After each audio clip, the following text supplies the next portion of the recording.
Bom, pessoal, hoje a gente vai mergulhar na introdução da teoria kantiana e preparar o nosso terreno para que depois a gente possa atacar a estética e a lógica transcendental.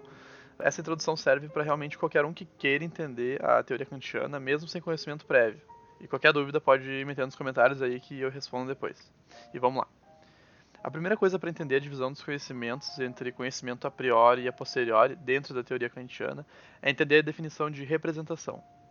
Uma representação, Vorstellung do alemão, é o termo mais geral possível para determinações internas, ou conteúdo da consciência, que aparenta ter, ou possa ter, mesmo que hipoteticamente, um significado cognitivo, e que possivelmente possa levar a algum conhecimento.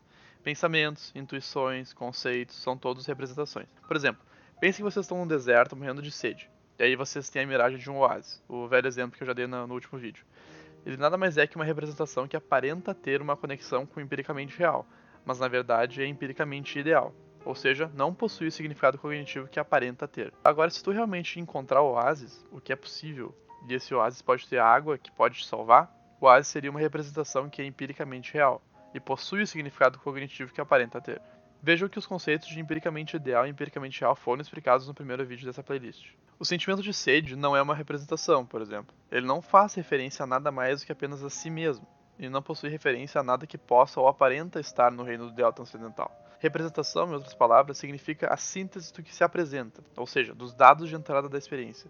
E dessa forma é mais fácil para a gente entender o que representação, justamente por ser o resultado de uma operação de algo já apresentado. Por isso o re. O próximo termo que merece a nossa atenção é o conhecimento. O conhecimento não antecede a experiência, porque todos eles começam por ela.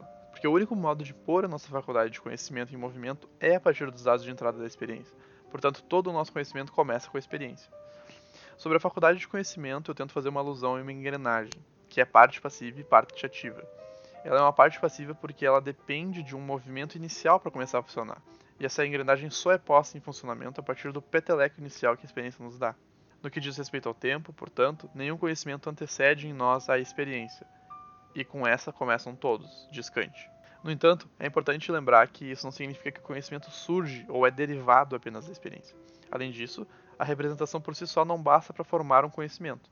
É necessário entender que para se conhecer algo, é necessário sair dessa primeira representação para que a gente possa reconhecer uma outra representação como estando ligada a ela. Conhecimento é, portanto, síntese de representações. Em outras palavras, afirmamos do objeto de uma representação algo que não está contido nessa representação. Nas palavras de Kant, pensamos encontrar fora do conceito A de um predicado B que é estranho a esse conceito, mas que acreditamos dever ligar a ele. Dito isso tudo até agora, a gente tem a base perfeita e bem definida para dividir o conhecimento entre conhecimento a priori e conhecimento a posteriori. Quando a síntese depende da experiência, ou quando a fonte do conhecimento é na experiência, ele é chamado de a posteriori. Por exemplo, se eu ligo a representação copo e a representação vermelho e afirmo que esse copo é vermelho, eu estou realizando uma síntese cuja fonte está na experiência. A fonte desse conhecimento deriva da experiência. Além disso, nem todo copo é vermelho. E o copo que é vermelho não necessariamente é vermelho. Afinal, ele poderia muito bem ser azul. Ou seja, não é um conhecimento universal nem necessário. Quando a síntese é independente da experiência, quando a fonte do conhecimento independe de todas as impressões dos sentidos, então esse é um conhecimento a priori. Por exemplo, se eu afirmar tudo que muda tem uma causa, esse conhecimento é a priori, e eu estou afirmando que as duas representações, a de mudança e a de causa, estão necessariamente e universalmente ligadas uma à outra. O necessário e o universal são condições inseparáveis e características do conhecimento a priori. Dentre os conhecimentos a priori, a gente ainda pode separar entre os puros e os impuros. Puros são os que não há nada de empírico, ou seja, nenhuma representação que tenha tido fonte na experiência, e impuro é quando há algo de empírico.